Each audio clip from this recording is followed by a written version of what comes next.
Leikhidre Laimujam Manao gi mafamda CLP Leader saruk yaduna Thoubal District Congress Committee na ikai khumnakhre. Manipur University da Finance Officer oirambatta nattana Manipur Public Service Commission gi member ama oina matam sangna leiramba Thoubal District ki Lamding dagi Laimujam Manao ngarang Leikhidre. Mahakna ngarang manung matam chadana leikhidabada Thoubal District Congress Committee na ngasi District Congress Committee gi Thoubal Athokpam da leiba party office da leikhidabagi mafamda kattuna amadi party gi firal na kuptuna awang bathakta ikai khumnaba utkhre. CLP gi Leader Okram Ibobi yauna district asigi party gi member kayana saruk yaduna pangthokhiba condolence ki thoram aduda miyamna minute ani tumina leptuna awaba amadi ikai khumnaba su utkhi. Ozana leba ke damak amadi party gi tawbiramba kayabu singthaduna ikai khumnakhi. Thoram aduda wa ngangladuna CLP Leader Okram Ibobi na haikibada Leikhidre Laimujam Manao asi leba ki damak khanjaba amadi lamdam asigi yaifanaba khanjaba misak ama oibata natana Congress puche na thajaba misak amani. Mahak leikhidaba asi party gi mensinba ngamlaroidaba pumnamaki chauna mangjaba amani haina fongdokhi.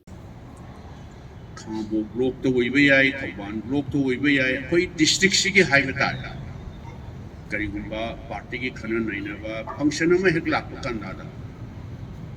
Manao si karigumba mapanda leiba natraga ngandaga khotaba natraga di manahan hek tangaidan leiramba. Party sigi kathu aba mapunsi supa kathu aba misak amani haibada ai haiman bathu oi haidana ai khanjei